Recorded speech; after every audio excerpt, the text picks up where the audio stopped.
Hello and welcome to the latest episode of the VFC podcast.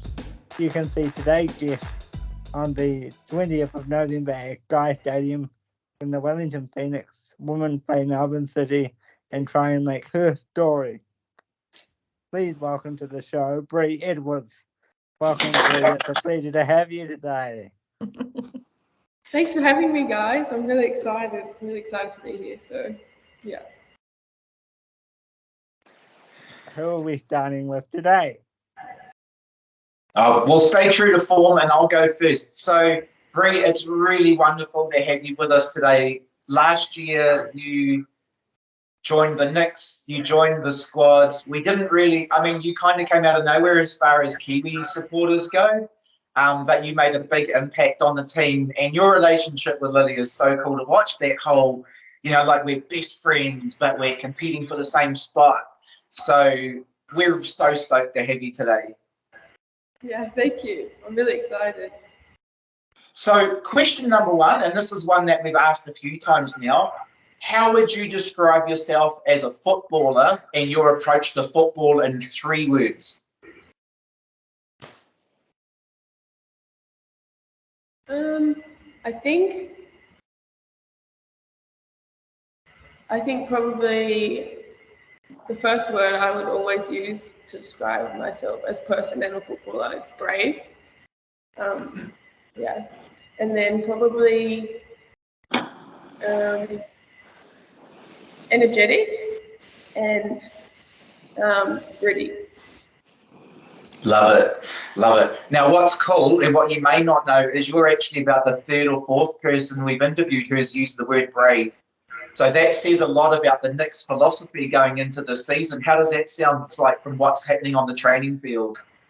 I think this team from last year and this year, we've all been put into situations where we're kind of forced to be brave and forced to step out of our comfort zones. And I think that's something that really encompasses this team and this environment. We're constantly pushing each other and pushing ourselves, and whether it's moving to a new country, like for the girls last year, or for me this year, or whether it's just on the pitch and challenging each other. I think that's definitely something that's very important to all of us. Cool. And so you've got a twin sister, right? Yeah, I do. Cool. So how important has your family been in your development, playing football, etc., through the time? Tell us a little bit of your backstory and about your, if that's okay. Yeah, of course. Me and my sister Chev, we started playing football probably when we were about 8. Mum wanted us to play a team sport, but she didn't want us to play netball. So football it was. We were kind of just always very energetic and just wanted to run around and, so football at that time kind of gave us that avenue. I think we kind of have, Chev and I have just grown up playing football together and playing sports together and just kind of doing everything. She's my best friend, 80% of the time we're attached at the hip. So, it's pretty cool to have that kind of person in my life. She's my number one fan and I'm her number one fan, and it's just kind of always been like that. And, she's always supported me through everything, and I've done the same. And, we've been apart 6 months on, 6 months off for the last two years. We haven't played. This year was actually the first year, or the second year if you count COVID, that we played at the same NPL club in a while. So that was really cool to get to play together. And Chev got some really good minutes in first grade and scored some bangers. So it was really exciting to be able to play together, and hopefully something similar next year. And she's just such a huge part of my life, and I would not be the person I am without her. So, yeah. And you both got the opportunity at the same time to move from Australia to the US to play college football. That's so cool. Yeah, it was crazy, you know, when we were looking at going to college. At that time, we thought that was the next step for us, and you know, Chev got a few offers at lots of different schools, and I wasn't as successful in getting a couple of offers, but you know, when we both got offered a full ride at the same school, we're like, how could we say no? You know, like, you know, get to move to a new country. You know, we were in the middle of COVID. We weren't even playing football in Australia at the time. So, you know, any opportunity to play and to grow was exciting, and the fact that we got to do it together made it even easier. So yeah. So just while we're still on the touchy-feely stuff, I'm aware that there's a very special person in your life who stands about 7 or 8 inches tall. Not person. Oh, Person. and he's probably maybe about it's a he? Yeah, he, Dougie. And he's like a foot long? Yes. And what's his name? Dougie. Douglas. Yeah. He's Chev and I's baby. I miss him so much. But yeah, he's the best. It's nearly his birthday actually, 24th of December. He'll be 1. Oh, how cool! He's amazing. He's literally like our child, and yeah. Chloe said that you might want to whip your cell phone out and show us some photos, but Now that you've asked, I didn't know that was on the card. Hard-hitting questions here, you know. So Dougie is a puppy and is 1. Oh, very cute. Oh, do they calm down? Because I have a 16-week-old and she's crazy. Yeah, I mean, it takes a while. He's still a bit like, he has his moments where he decides that he's not going to chill out for 4 hours. But yeah, they do get better, and Doug's really well trained. He goes off leash and he loves the beach, and he's literally the best, and they're the best dogs, sausage dogs only. So he's over in Australia. Yeah, he is. But he will be coming to the Canberra game, so I'm very excited to see him. Yes.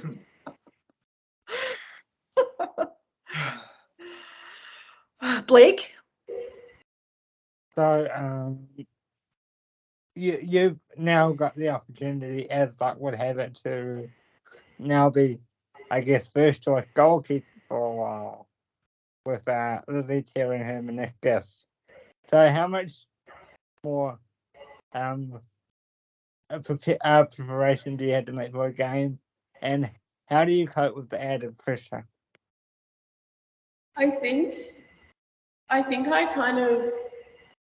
came into this season with a kind of refreshed mentality. I think last season my mentality was like, I really want to be a great second goalkeeper. Like, you know, I want to put in the work. I want to push Lily and push myself and make sure that we're getting the best out of each other. And I guess coming in as a goalkeeper last year with someone like Lily who has experience and game time under her belt, I was so grateful. Obviously, it's Lily. She's amazing. She's the best person to train with. She's just incredible, and we get along really well. So I think when I came into this season, even before I knew that Lily was injured, I kind of came with a new mentality that I wasn't just gonna accept being a number 2 anymore. You know, I kind of went,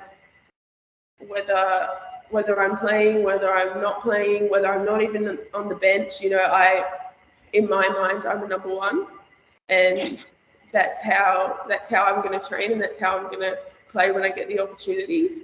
I think sometimes the added pressure has been difficult, as you know, it's sport. that's how it is. But I think there's pressure all the time. There's pressure to perform, and pressure to be a good teammate, and pressure with people looking from the outside, and World Cups and everything.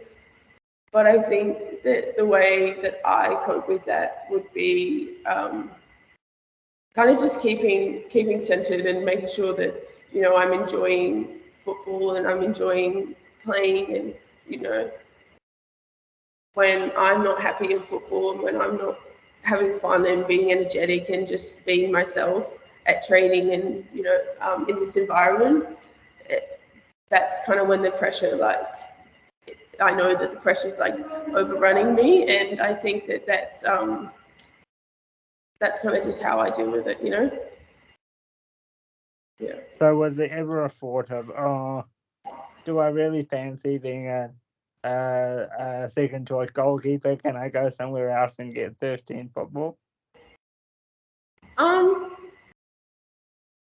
I think I definitely had chats with like my coaches and goalkeeper coaches about that. I talked to the coaches here, but ultimately I loved being a part of the Phoenix last year.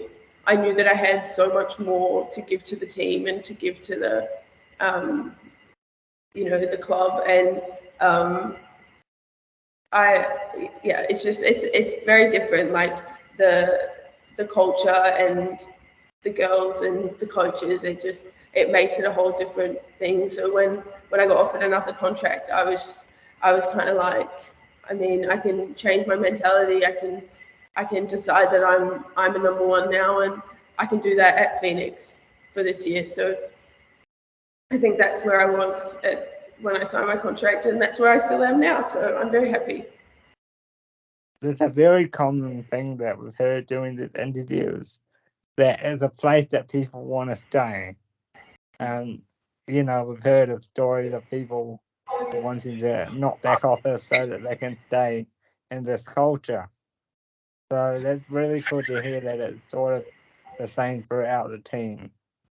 Yeah, it's great, and it's literally like I'm so happy to be a part of this culture and the team environment that Phoenix have created. It's truly amazing, and it's so much like a family. So it's amazing. What you got, Denise or Jonathan? Well, I was just going to pick up on that. Two things. I mean, you're framed by this like cool plywood. I don't know if you're in the new facility, but it kind of looks it. And then also like say more about like the coach, Natalie Lawrence. How is that going? How are you becoming more of a family? So facilities and coach. I mean, those are things that are hard to control as an athlete, but you seem to be in a good place with that. Yeah, the NZCIS is amazing, and they're still building, and they're still there. We haven't even got out. Well, I'm actually in our change rooms, but these aren't even our proper change rooms. They're actually building change rooms, especially for the Phoenix women, which is pretty incredible, So we'll have a change room where we can just leave all our things, and we don't have to take things home. And the gym is insane. I'm a bit of a gym rat sometimes, so I'm so happy. Last year, we had to go to public gyms and we had to, work things out. But this year, it's, you can come and do your gym in the morning or after training, and you can come and rehab whenever you need. The physios are here all the time. It's truly crazy, and it's very professional, and it's, I think the club has really taken a huge step by moving here, and it's amazing. The field, there's so much field space, and we get a whole field to train on when we train, which coming from even coming from NPL clubs and other training with other A-League clubs, sometimes you don't get that, and so that's just incredible. Like something that sounds so no-brainer. You don't get you get a half a field. Yeah, exactly. We have 6 goals that we can choose to use if we really want to. It's just it's insane. And on the coaching and the the team culture. I think Nat and the staff have just created an environment that's so inclusive and welcoming. We have people from all different walks of everything, and people with different experiences, and everything is very, I think inclusive would be the word that I would use. And I think that Nat has created an environment that's very competitive this year. It's very, with all the new players, and we have 8 or 9 ferns, and we have people that have been in the ferns, and we have people that have played professionally overseas, and we have new players and young players, and we have train-ons that are just insane, amazing. And I think just everything comes together, and through Nat creating that environment, it just makes being here so much easier and so much better. Yeah. Jonathan, you had your finger up.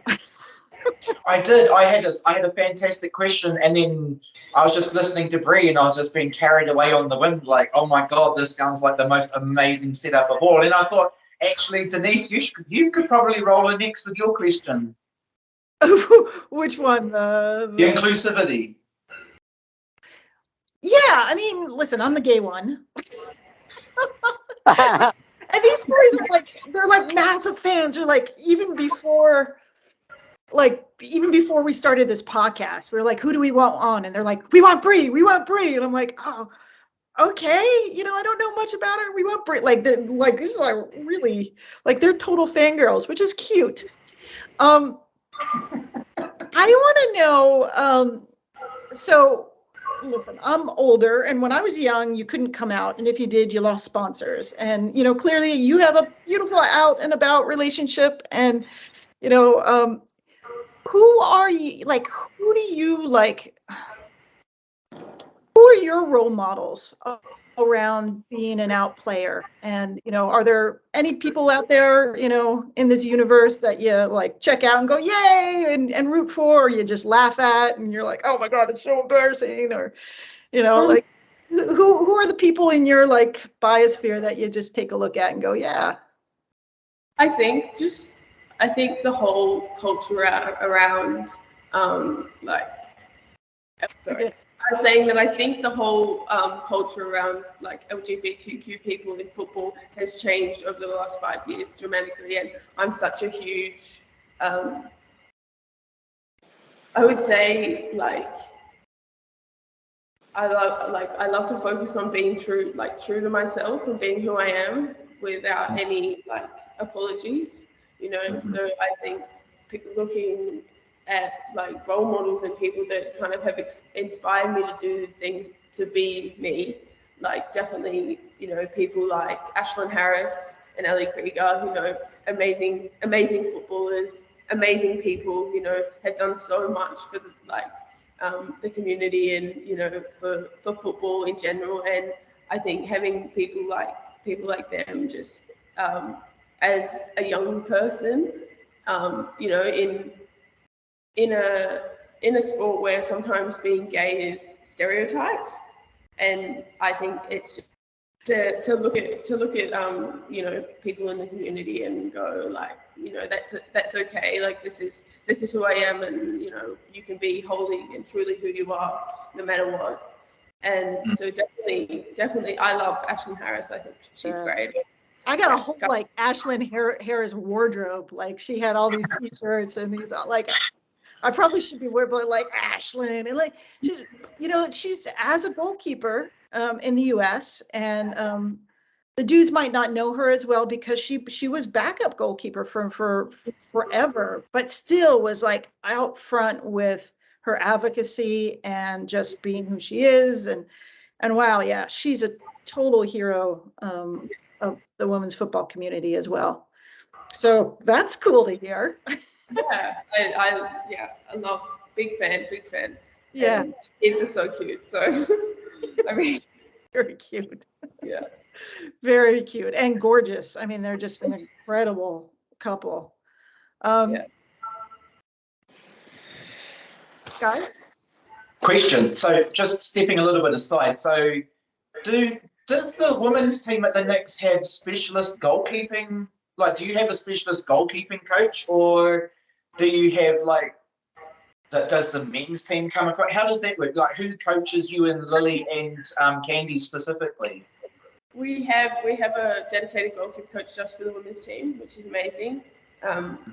Ryan was the head of goalkeeping at the Phoenix Academy for a long time, and then he took a break from football and he came back to be a part of the women's team, which is amazing. He's actually he's from Niagara Falls, so he has a lot of footballing experience and so much knowledge. And Ryan and I both have a lot of energy always. We're always very excited to be here, and some might say that our sessions are very almost hyperactive, but I love it. I have so much energy all the time. So excited for everything. To be honest, so Ryan's great. It's cool. And so so from that, I watched a little clip of you playing for, and a little shout out here, Bankstown City FC, and there was a penalty shot, and I've watched a lot of goalkeepers that stop defending penalties, and they jump around. There was Andrew Redmayne who did the Wiggles dance and all that, and Bree just like stood there like. I think like that we could like Photoshop a big wooden staff like a Gandalf, like you will not pass, and you were just like there like the rock, and the player took the shot and you dived down and got it, and I was like, how do you do that? Like you're literally just standing there like giving this player like the stare of death, like you will not get the ball in. It was so cool. Is that what you do every time, or is it just like a one-off? Yeah, like when I take penalties, set up to save penalties, maybe. Yeah. I kind of just, I just kind of stand there because I think as a goalkeeper, technically standing still before you make a save actually enhances your ability to make a save, but I think that I don't know. I want to be centered in myself before I have a job to do. So I guess that's what I focus on. Got a question from someone who's one of our fans in our group, and the player numbers were released this week, and you got number 12, and so he wanted to know, did you choose number 12, or did the Knicks allocate that to you? Last year I was number 12 as well, so the Knicks allocated that for me last year. But at the beginning, to be honest, I was like, number 12 kind of sounds like a field number. But then I guess it's kind of grown on me. There's kind of, I make a joke sometimes that, when I put on my gloves, I kind of look like a field player that's just dressed up as a goalkeeper. But, I think I love it now. It's kind of growing on me, so I might have to ask for my next club to be number 12 as well. That's a nice like number. No, I'm number 1. Occasionally I have to be number 2. No, I'm number 1. I like that. Yeah. And someone else wanted to know, because now you're kind of based in Wellington, what's your favorite place in Wellington? Where do you like to go and hang out? I love swimming, so I'm still trying to find the best swimming spot. But I also like to go for walks, and I've been on a couple walks at Camborne Walkway, and it's along the water and it's lovely. So probably that at the moment, or any place with really good food. I love going into the city and eating out, so that would also be one of my favorite places. Cool. Thank you, Bree. What kind of cuisine do you like? Asian food mostly. Yeah, Asian fusion is definitely my favorite. Yeah. Do you want to do some funny ones? Let's do it real quick. Okay, let's see. Who's the best dancer on the team? The best dancer? You're just gonna hate me for saying this, Lily. I knew it! I knew it! Yeah, me and Lily have some. We always joke that we're going to make a choreographed dance one day. You know, we're always dancing in the change rooms, me and her, and before, if people bring out music to training, me and Lily will be on the field dancing together. So I think, yeah, definitely Lily. Yeah, these guys kept reminding me of the dance that you did with Lily when you subbed on and she subbed off last year. She said she doesn't even remember it. Oh, look, I didn't even know it happened until someone sent me the video afterwards. And it's probably one of my favorite videos and my favorite memories. You know, it's so amazing to have someone like her, like for my debut. So yeah, it's great. That's great. All right, another silly one. If you were on a desert island, which Wellington Phoenix female athlete do you want with you? That's a tough one. I think I'm going to have to say Wiz, just because, you know, she's like my best friend, and I don't know that I would survive on a desert island without her. So just for pure entertainment and antics and just the banter, and I think, yeah, we might not survive, but I mean, as long as we're happy, sure. And then do you have any interesting things that you do on your game day routine? I actually got asked this question recently, and I think probably the most interesting thing I do, I'm pretty like normal, I just get ready, but I'm constantly eating, like, but it's to the point where everyone knows that I have like 50 snacks in my bag, like, you know, even before training, like I eat so much, probably a full course meal and then 2 muesli bars, crackers and apples, and like constantly eating. I'll walk onto the field with a muesli bar and put it next to the goal while it's half eaten, and probably go back to it while I'm warming up. So I just always eating.